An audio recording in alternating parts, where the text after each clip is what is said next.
இல்ல நான் கேட்கறேன். ஏன் என் குடும்பத்தோட இருந்த 2 ஓட்டையா எங்க போச்சு? எங்க போச்சு?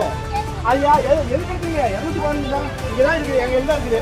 மொத்தம் 143 ஓட்டு எடுத்திருக்கீங்க. இங்க வந்து கட்டாதீங்க. சரி இது யாரு கவர்மெண்ட் போட்டுருக்காங்க? இந்த இடத்துல உட்கார்ந்து பண்ணி சொன்னாங்க. வாங்கி போயிட்டீங்க. அவர் வீடு எங்க இருக்கு நீங்க சொல்லுங்க. வீடு எங்க இருக்கு? வீடு நீங்களே சொல்லுங்க. அக்கா நீங்க சொல்லுங்க. அண்ணா எனக்கு 1000 ஓட்டு இருக்கு. 1000 ஓட்டு இருக்கு. 2000 ஓட்டு உங்களுடைய வேலை இதுதானே. 1 லட்சம் ஓட்டா தான் அதெல்லாம் உங்க வேலை.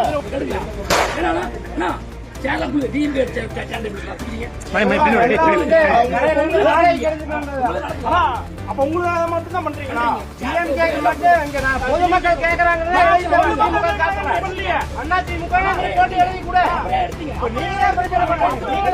மக்களே ரொம்ப உஷாரா இருங்க.